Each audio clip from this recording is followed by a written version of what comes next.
Biasanya, malam libur panjang identik dengan hiruk-pikuk kendaraan yang membludak di jalanan. Namun, malam itu terasa berbeda bagi Wijaya. Lampu-lampu jalan yang remang menerangi jalanan lengang, sesekali hanya dilewati oleh beberapa kendaraan yang melaju dengan kecepatan tinggi. Wijaya, sopir taksi online yang sudah malam melintang di jalanan kota selama 2 tahun, merasakan keheningan yang tidak biasa. Biasanya, orderan akan terus mengalir di malam-malam seperti ini. Hari itu memang berbeda. Sejak sore, orderan yang masuk ke aplikasi miliknya hanya sedikit. Wijaya menduga ini karena banyak orang yang memilih mudik keluar kota untuk merayakan libur panjang. Alhasil, orderan yang didapatnya hanya cukup untuk keperluan sehari-hari. Lelah dan sedikit kecewa, Wijaya berpikir untuk mengakhiri shift malamnya lebih awal.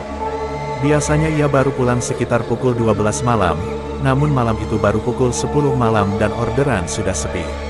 Sambil menyalakan radio untuk mengusir keheningan, Wijaya menyusuri jalanan aspal yang mulus. Matanya terus awas memperhatikan pinggir jalan, berharap ada calon penumpang yang membutuhkan jasanya. Lampu sorot taksi online miliknya berputar-putar, menerangi kegelapan malam. Di kepalanya, terbayang wajah istri dan kedua anaknya yang pasti sudah terlelap.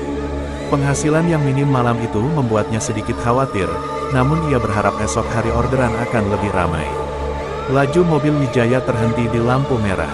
Ia melirik ke jam tangan, sudah hampir setengah jam ia tak menerima orderan baru. Rasa kantuk mulai menyerang, namun ia berusaha untuk tetap terjaga. Tepat saat lampu lalu lintas berubah hijau, tiba-tiba gerakan Wijaya terhenti. Di depan, ia melihat sosok perempuan berdiri di pinggir jalan, melambaikan tangannya. Wijaya terpaku sesaat. Keheningan dan sepinya jalanan malam itu membuat kemunculan sosok itu terasa janggal. Wanita itu berdiri di depan gerbang sebuah pemakaman umum di pinggir jalan. Kecilnya menggenggam erat ujung pakaian ibunya. Sementara itu, sang ibu menatap keluar jendela, wajahnya yang pucat terlihat semakin sayu di bawah temaram lampu jalan. Kesunyian yang menyelimuti mobil terasa semakin mencekam.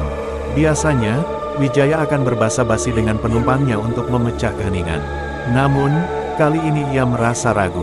Ada sesuatu yang berbeda dari aura kedua penumpang itu, sesuatu yang membuatnya tak bisa berkata-kata. Suasana dingin yang menusuk ke dalam mobil semakin menambah keanehan. Padahal, AC mobil dalam keadaan mati, karena sedari tadi Wijaya sengaja membuka jendelanya. Ia mengusap tengkuknya yang tiba-tiba terasa dingin dan berkeringat.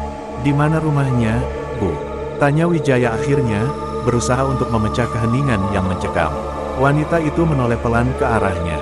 Matanya yang sayu menatap Wijaya sejenak sebelum ia menjawab, "Belok kiri nanti, Pak." Masuk ke gang kecil, rumahnya ada di ujung. Wijaya mengikuti petunjuk yang diberikan.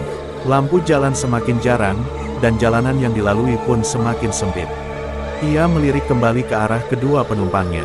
Anak laki-laki itu masih tak bergeming, kepalanya tertunduk semakin dalam. Sang ibu, meskipun sesekali melirik ke depan, tatapan matanya seolah kosong, menerawang ke kejauhan. Suasana mencekam itu pun diiringi oleh suara-suara aneh yang mulai terdengar. Desisan angin yang seolah membisikkan sesuatu, gesekan ranting pohon di kejauhan, dan suara langkah kaki yang samar-samar seperti mengikuti laju mobil Wijaya. Bulu kuduknya meremang, dan Wijaya tak kuasa untuk tidak menginjak pedal gas lebih dalam, ingin segera sampai ke tempat tujuan. Setelah melewati beberapa tikungan dan gang sempit, wanita itu kembali memberi instruksi. "Belok kanan di depan, Pak. Rumahnya ada di sebelah pohon beringin besar itu." Wijaya mengikuti petunjuk yang diberikan, meskipun hatinya semakin diliputi rasa was-was. Jalanan yang dilaluinya semakin gelap dan sunyi. Rumah-rumah yang terlihat hanya beberapa, dan itu pun tampak remang-remang seperti tak berpenghuni. Akhirnya, mobil Wijaya berhenti di depan sebuah rumah tua yang terlihat kumuh. Rumah tersebut beratap seng yang sudah berkarat, dindingnya kusam dipenuhi lumut, dan halamannya dipenuhi rumput liar yang tumbuh tak terurus.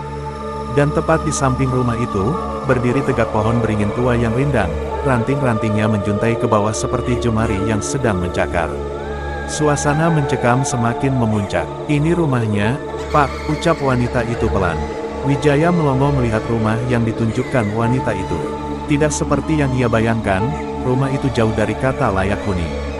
Bangunan tua bercat kusam dengan lumut yang merambati dindingnya itu tampak terbengkalai.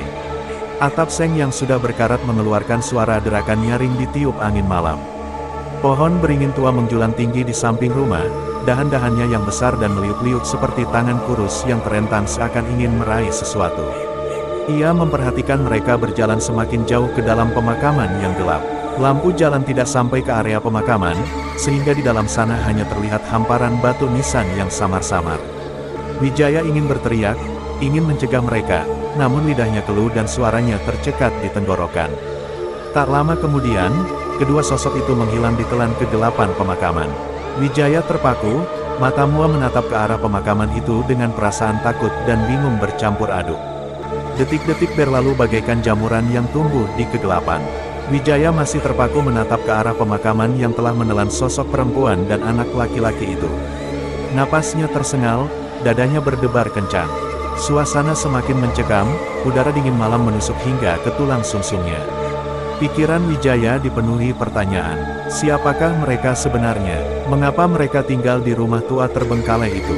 Ia bertemu dengan sosok misterius di depan pemakaman, malam di mana kebaikannya dibalas dengan kengerian yang tak terkira. Dan sesekali, di malam yang sunyi, Wijaya masih bisa mendengar bisikan lirih itu. "Terima kasih, Pak. Anda orang baik." Bisikan itu seolah menjadi pengingat akan pertemuannya dengan para penghuni tak kasat mata di malam libur panjang yang kelam itu.